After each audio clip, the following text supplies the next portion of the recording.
Querido amigo, é um privilégio estar com você para mais um programa da série sobre profecia bíblica. Antes de prosseguirmos com o nosso estudo, eu quero expressar o meu apreço, o meu agradecimento àqueles que nos escrevem, nos encorajando a continuar com esse ministério. Muito obrigado. E vamos também orar antes de começarmos o estudo. Amado Deus, nós te agradecemos por mais esse dia, te agradecemos pela salvação que temos em Cristo Jesus. Colocamos este programa em tuas mãos, Senhor. Faça com que este estudo seja uma bênção para os nossos ouvintes. Senhor, oramos em especial por aqueles que estão afastados dos teus caminhos, que o Espírito Santo possa tocar nesses corações. Oramos também por aqueles que ainda não te conhecem, que hoje seja o dia da salvação para cada uma dessas pessoas. Oramos em nome de Jesus. Amém. Bom, por favor, agora pegue a sua Bíblia. Vamos começar a estudar hoje sobre as duas vindas de Jesus Cristo. Todos os cristãos que leem e estudam a Bíblia creem que Jesus virá novamente. Mas nem todos os cristãos concordam sobre os detalhes de sua vinda. No entanto, este fato é tão indiscutível quanto a prova histórica de sua primeira vinda à Terra. O grande tema da Bíblia é que Jesus Cristo voltará à Terra uma segunda vez com todo o poder e glória. A importância que o próprio Deus atribui à doutrina do retorno de Cristo nas Escrituras é muito significativa. Muitas profecias referentes a Cristo no Antigo Testamento se referem a esta vinda à Terra em glória e majestade para reinar. Vamos observar a primeira profecia bíblica a respeito da vinda de Cristo. Quase todos os estudiosos da Bíblia concordam que a primeira menção da profecia a respeito de Cristo e sua obra redentora está em Gênesis, capítulo 3, versículo 15. Vamos ler este versículo. Aqui Deus está falando para o diabo. E porei inimizade entre ti e a mulher, e entre a tua semente e a sua semente. Esta te ferirá a cabeça, e tu lhe ferirás o calcanhar. Eu não tenho a intenção de fazer uma exposição completa deste versículo. Na verdade, não é uma profecia só, única, mas uma profecia composta com dupla referência. Esse versículo é a fonte de origem de toda a profecia, da qual flui uma crescente corrente de testemunho sobre o libertador prometido, que não é outro senão o próprio Senhor Jesus. A grande promessa sobre o Redentor é que ele deve ser da raça humana e, particularmente, da semente da mulher. Agora, para cumprir esta promessa, Jesus Cristo não poderia ser concebido por nenhum homem. Ele deveria nascer de uma virgem, e isso é precisamente o que Isaías profetizou mais de 3.000 anos depois desta profecia ter sido dada em Gênesis 3, versículo 15. Ouça agora o que diz Isaías, capítulo 7, versículo 14. Portanto, o mesmo Senhor vos dará um sinal. Eis que a virgem conceberá e dará à luz um filho, e chamará o seu nome Emanuel. Apesar da rejeição dos ateus e de concepções racionalistas, este versículo é uma profecia direta do nascimento virginal de Cristo. Se compreendo corretamente a Bíblia, este versículo apoia Gênesis 3,15. Este fato se estabelece em vista da menção da profecia de Isaías no Novo Testamento. Ouça agora o que diz Mateus capítulo 1, versículos 22 e 23. Tudo isto aconteceu para que se cumprisse o que foi dito da parte do Senhor pelo profeta que diz: Eis que a virgem conceberá e dará à luz um filho, e chamá-lo-ão pelo nome de Emanuel, que traduzido é Deus conosco. Agora vamos ler Lucas, capítulo 1, a partir do versículo 31. E eis que em teu ventre conceberás e darás à luz um filho, e pôr-lhe-ás o nome de Jesus.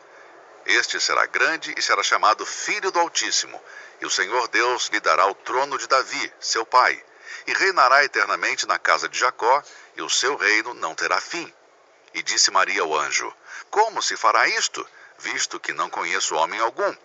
E respondendo o anjo, disse-lhe: Descerá sobre ti o Espírito Santo, e a virtude do Altíssimo te cobrirá com a sua sombra. Por isso também o santo, que de ti há de nascer, será chamado Filho de Deus. Sabe, estas passagens provam que o nascimento de Cristo é o único cumprimento possível da profecia de Isaías e apoiam as palavras de Deus em Gênesis 3, versículo 15. Gálatas, capítulo 4, versículo 4 diz: Mas vindo a plenitude dos tempos, Deus enviou seu Filho, nascido de mulher. Observe a frase nascido de mulher. Este versículo em Gálatas dá testemunho da verdadeira humanidade de Jesus Cristo e define o método e a forma pela qual o Filho eterno seria encarnado.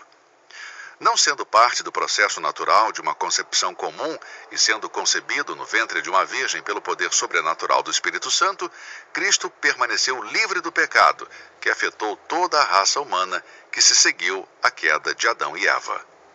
Embora aqui em Gálatas, Paulo não esteja apresentando um argumento direto para o nascimento virginal, seu tema é um ponto fundamental. Se Cristo tivesse sido concebido por um pai humano, então ele seria cheio de pecado, como o resto da raça humana. Mas nós sabemos que Cristo não teve um pai humano e, portanto, não tinha pecado.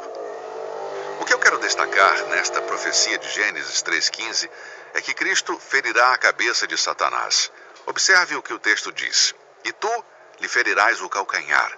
Já falamos que este versículo contém uma profecia composta, onde estão presentes a primeira e a segunda vinda de Cristo à terra. Quando Deus disse à serpente: E porém inimizade entre ti e a mulher, entre a tua descendência e a sua descendência. Ele estava anunciando um longo período de luta que culminará com a derrota final de Satanás. A primeira vinda da semente da mulher resultaria nele ser ferido, isto é, Cristo sendo crucificado. Mas a ferida de Cristo na cruz, ou a morte de Cristo, não foi feita em um ponto vulnerável. Deus disse a Satanás: Tu lhe ferirás o calcanhar. Na cruz, ele foi ferido pelas nossas iniquidades.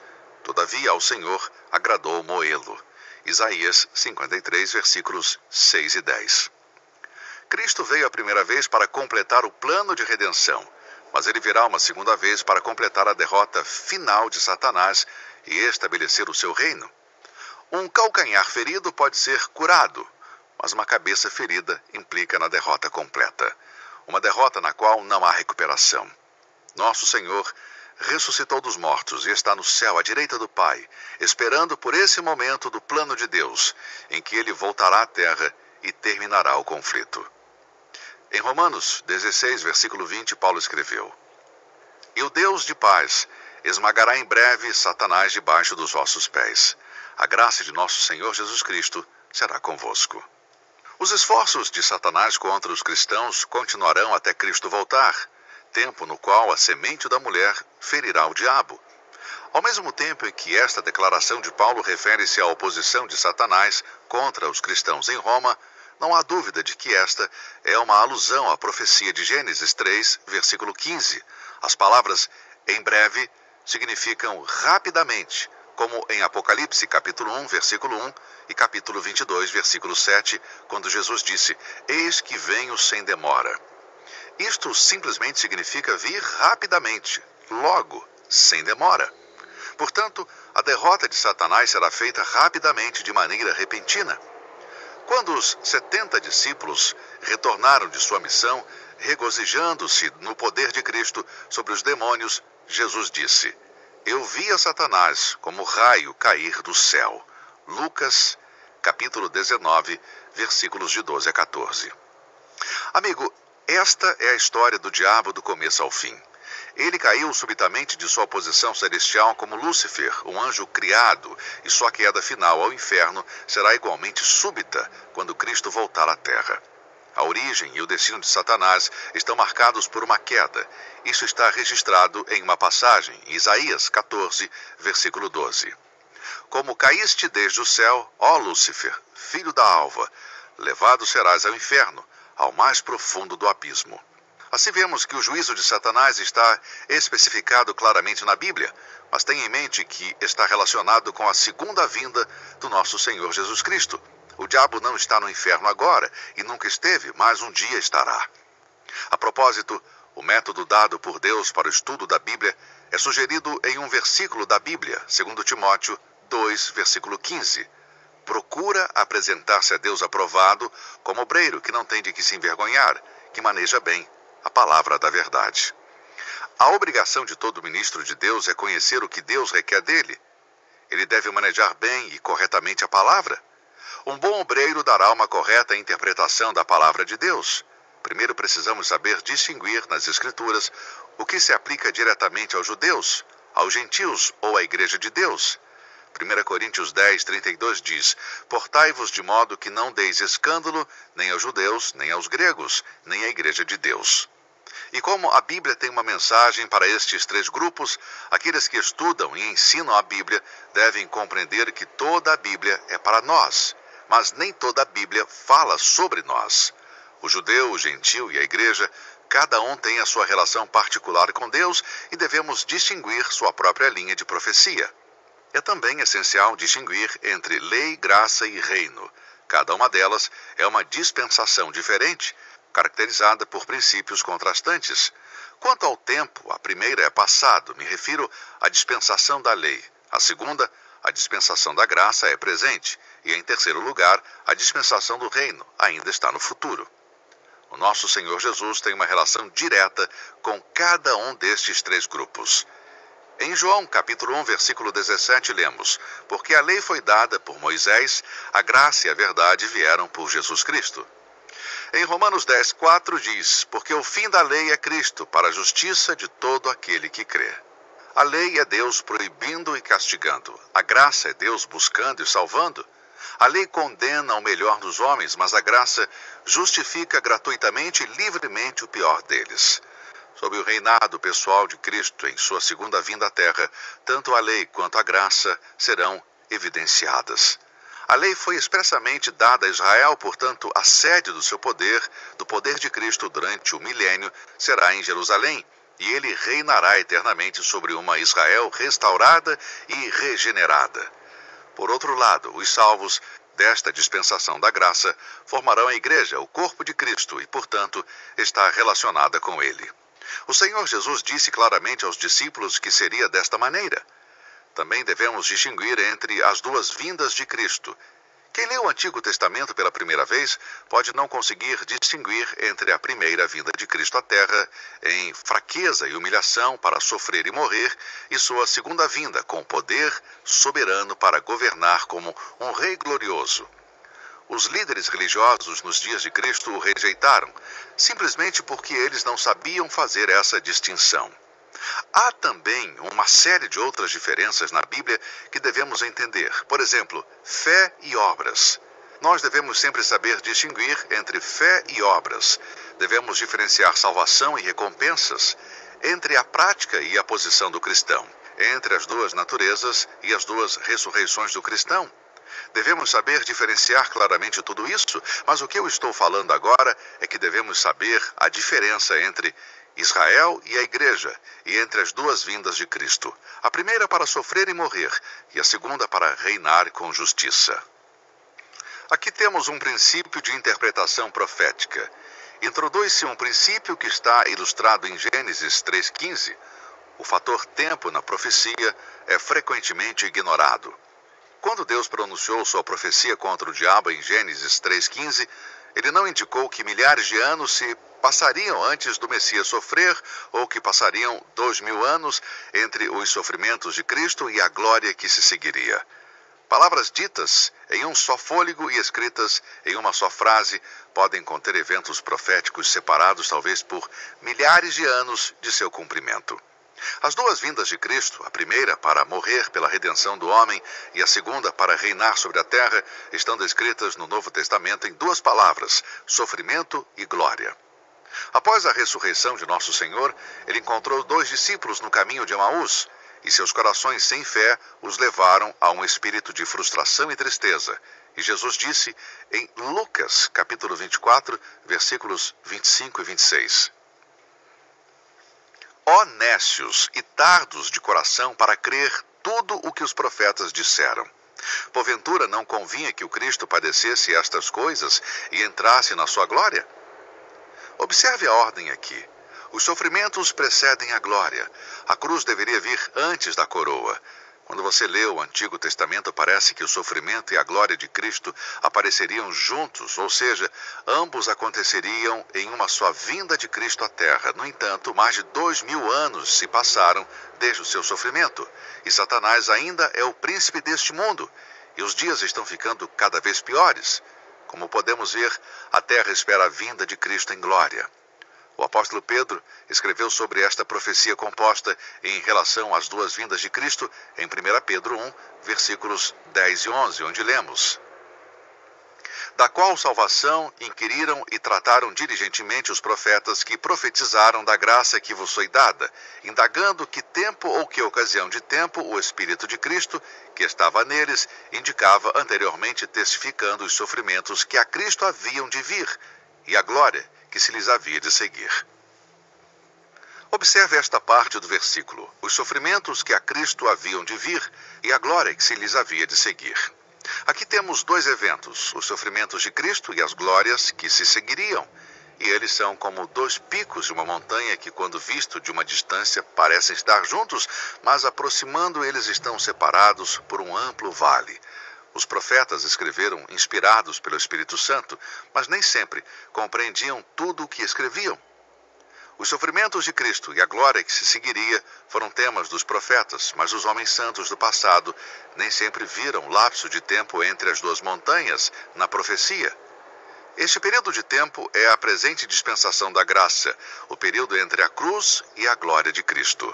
O próprio Senhor disse que os profetas não conheciam o fator tempo relacionado com as profecias escritas. Nas parábolas em Mateus 13, o nosso Senhor apresentou um quadro da força deste presente século. Em Mateus 13, 7, ele disse: porque em verdade vos digo que muitos profetas e justos desejaram ver o que vós vedes, e não ouviram, e ouvir o que vós ouvis, e não o ouviram. Não somente os profetas desconheciam o fator tempo entre as duas vindas de Cristo, mas também os anjos não distinguiam. Há passagens na palavra de Deus que mostram que os anjos também não têm conhecimento de tudo. Evidentemente, eles sabiam sobre a salvação dos perdidos, de acordo com Lucas 15, 12. Você se lembra de quando o anjo Gabriel foi enviado a Maria para anunciar que ela seria a mãe do Messias? Lemos isso em Lucas 1, começando com o versículo 30. Disse-lhe então o anjo: Maria, não temas, porque achaste graça diante de Deus, e eis que em teu ventre conceberás e darás à luz um filho, e por-lhe-ás o seu nome de Jesus. Este será grande, e será chamado Filho do Altíssimo, e o Senhor Deus lhe dará o trono de Davi seu pai, e reinará eternamente na casa de Jacó, e o seu reino não terá fim. Essa previsão nos leva de volta a Gênesis 3,15. A semente da mulher iria entrar neste mundo. Além do nome Jesus, que é uma tradução da palavra hebraica Joshua, que significa Jeová é o Salvador, o anúncio que Gabriel fez a Maria não continha nada sobre a salvação que Cristo iria trazer aos pecadores através de seu sofrimento e morte. Somente duas coisas são mencionadas: a grandeza de seu caráter e de seu reino na terra. A Cristo seria dada a soberania prometida nos tempos antigos, o Messias, rei, o descendente de Davi, de acordo com 2 Samuel 7, versículo 14, e Salmo 2, versículo 7. Neste anúncio do anjo, podemos ter a ideia de que o trono de nosso Senhor seria estabelecido em sua primeira vinda à terra.